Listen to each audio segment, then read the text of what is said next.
అందరికీ నమస్కారం. Welcome to silver screen legends.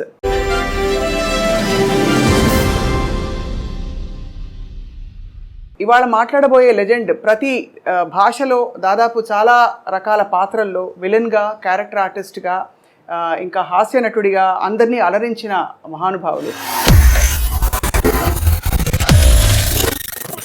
దాదాపు 4.5 దశాబ్దాల నటనా ప్రయాణంతో పాటు జీవితంలోని ఎన్నో అనుభవాల్ని నేరుగా చవిచూసిన దిగ్గజం.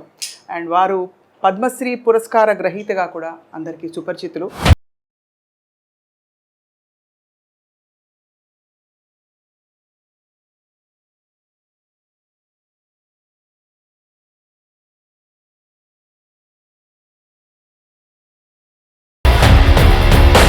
బుల్లితెరపై, అలాగే వెండితెరపై హిందీ, తెలుగు, కన్నడ, తమిళ ఇత్యాది భాషలన్నింటిలో కూడా అలరించి ఇప్పుడు 81 వసంతాలు పూర్తి చేసుకుంటున్న ఈ సమయంలో వారిని పలకరించడం మనందరికీ అదృష్టం. శ్రీ కోటా శ్రీనివాసరావు గారిని పరిచయం చేసుకున్నాం. నమస్కారం సార్. నమస్కారం అమ్మా. మీకు పుట్టినరోజు శుభాకాంక్షలు సార్. ధన్యవాదాలు. ఎలా ఉన్నారు సార్?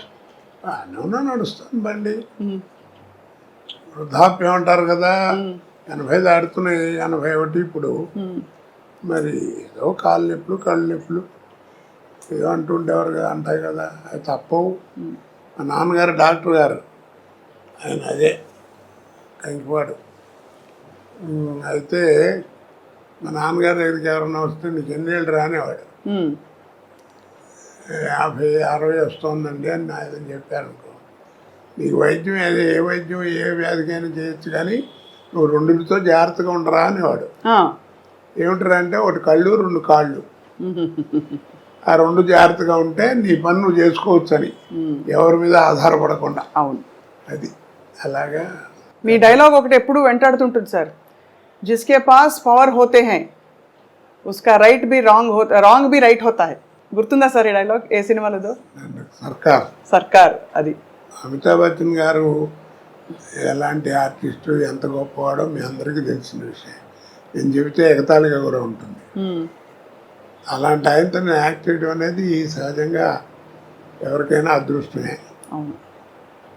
అయితే ఫస్ట్ డైలాగు రామ్ గోపాల్ వర్మ గారు ఆయన ముఖం మీద ముఖం పెట్టి డైలాగ్ చెప్పి క్లోజ్ పెట్టారు. సరే, నేను డైలాగ్ కడక్కని చెప్పించాను, సింగిల్ టేక్ ఓకే అయిపోయింది. రాముజీ అన్నాడు ఆయన, అమిత్జీ అంటూ వచ్చాడు ఆయన. Perfect selection for this character sir. Are you from stage అన్నాడు నన్ను. అంటేను నేను I'm acted for on the stage for 25 years. Yes, that potentiality I'm seeing you అనగానే వాళ్ళ అబ్బాయి కూడా అక్కడ ఉన్నాడు, ఏదో ఫోన్ మాడుతూ పక్కకి. అమీన్ అన్నాడు. అప్ప అని వచ్చాడు. Is mister Srinivasarao from Hyderabad. It is a great privilege to you to act with him అన్నాడు. అది నాకు అప్పుడే సర్టిఫికెట్లో అనిపించింది. అబ్బో, అవును, ఆయనతో మాట అనిపించుకోవడం మాటలు కాదు కదా. అలాగా ఒక ఇది. అలాగే రజనీకాంత్ గారు, అందరూ మీ పాత్రల పరంపర ఎవ్వరూ భర్తీ చేయలేకపోయారు సార్. ఇప్పుడు అమితాబ్ బచ్చన్ గారి ప్రస్తావన కూడా ఎందుకు తీసుకొచ్చామంటే, ఈ మధ్య ఆయన్ని కల్కి సినిమాలో చూసాం. అక్కడ కోట శ్రీనివాసరావు గారు ఉంటే బాగుండు అనిపించే విధంగా అంటే మీరు ఒక పాత్రలో ఉంటే బాగుండు అని అయితే అనిపించింది చాలామందికి. ఇప్పుడు ఇంకా యాక్టివ్గా యాక్ట్ చేస్తున్నారా సార్? చేయటం అంటే ఇప్పుడు నీళ్ళు ఎక్కువైనాయి, మధ్య బలతం పడిపోయిందమ్మా. టాలెంట్ ఎవరికి అక్కర్లా. ఇప్పుడు హీరో అని అప్పుడంటే ఆ రోజుల్లో టాలెంట్ ఉన్న వాళ్ళే తక్కువగా ఉండేవారు, జాగ్రత్త గట్టిగా పట్టుకుని వాళ్ళే స్థానం పట్టేవారు.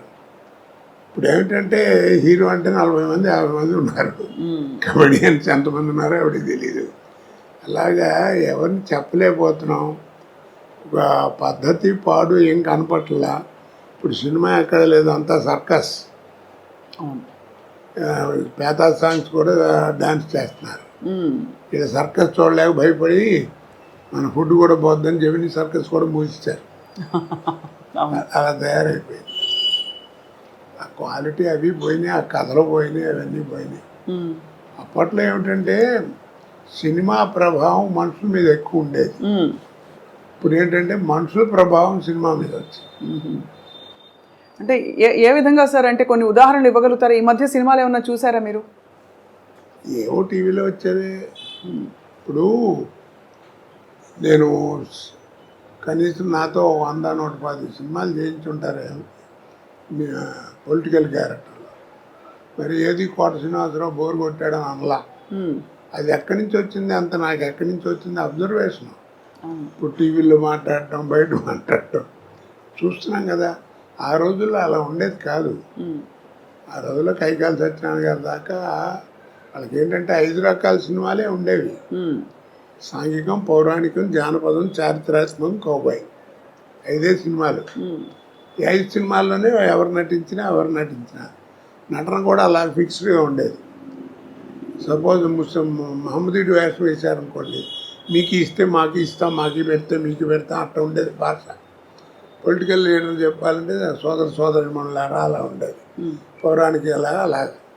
ఇప్పుడు అలా కాదు కదా. అందుకని అప్పుడు యాక్టింగ్ కానీ ఇవి కానీ రిస్ట్రిక్టెడ్గా ఉండేవి. ఇప్పుడు ఆ రూల్స్ రెగ్యులేషన్స్ ఏం లేవు. ఇప్పుడు అన్నీ అందుకని అబ్జర్వేషన్. ఇప్పుడు బయట ఏ క్యారెక్టర్లు ఎక్కడ దొరుకుతాయని చూస్తుంటాం. మేనరిజమ్స్ అవును అలాగే ఆ తేడా బాగా వచ్చేసింది. తర్వాత ఇప్పుడు ఏంటంటే సినిమా తీసేవాడికే క్వాలిఫికేషన్ లేదు, డబ్బు ప్రాధాన్యం. కానీ చాలా భారీ సినిమాలు వస్తున్నాయి కదా సార్. సినిమా ఇప్పుడు నువ్వు సినిమా చూడటానికి వెళ్ళావు, 50 రూపాయలు టికెట్ 200 పెట్టుకుని, నీకు కావాల్సింది ఏంటి? ఎంతలో సినిమా తీశారన్నా సినిమా ఎలా ఉందని ఆలోచిస్తావు. అంతే కదా. అంతే. చూసిన తర్వాత బాగుంటే అరే బాగా ఖర్చు కూడా పెట్టారా, మంచి సీన్స్ ఉన్నాయి అని అప్పుడు చెప్పుకుంటావు. అంతేగాని సినిమా బాగాలేదనుకో నెగిటివ్గా చెబుతారు. ఎందుకు బోళ్ళు ఖర్చు పెట్టారు, నువ్వు అడ్వర్టైజ్మెంట్ చేస్తే వచ్చాం, ఖర్చు ఏం కనపడుతుంది తప్ప ఏం కనపడతలేదు సినిమాలో అంటారు. అలా ఉంటుంది.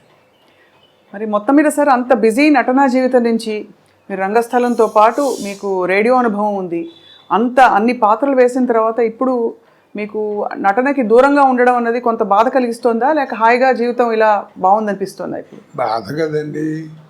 అంటే తోచదు. ఫస్ట్ పాయింట్, రోజు 100-150 మంది మధ్యలో యాక్ట్ చేయడం కదా. ఇప్పుడు ఏంటంటే ఒంటరిగా ఇంటి దగ్గర కూర్చోవడం, నేను మా ఆవిడే లేకపోతే మా కోడలు మా మనవాళ్ళు ఏదైనా కాలేజీ నుంచి వస్తే వాళ్ళతో ఒక 5 నిమిషాలు మాట్లాడటం. పుట్టేప్పుడు అంతా ఇట్లా కూర్చోవడమే కదా. ఇక్కడో ఆ ఇంట్లోనో లేకపోతే ఎక్కడో అక్కడ ఫోటోలు చూసుకుంటా అవి చూసుకుంటే అంతే. ఇక బోర్ కాదు, పిచ్చెక్కిపోతుంది. అంటే నాకు అప్పుడప్పుడు అనిపిస్తుంది, నేను జీవితంలో 2 బాగా కోల్పోయాను. నాకు మళ్ళీ బిజీ అయిన వాడు ఎవరైనా అంతే. ఒకటి ఏంటంటే ఫ్యామిలీ లైఫ్, పిల్లలు ఆ ఎంజాయ్మెంట్, వాళ్ళని చదివించుకోవడం చేయటం, వాళ్ళతో తిరగడం, కాస్త షాపింగ్ బట్టలు కొనడం, ఇవన్నీ అవన్నీ పోయినాయి. అసలు దూరం అయిపోయాను. 2 జనరల్ నాలెడ్జ్. అవును.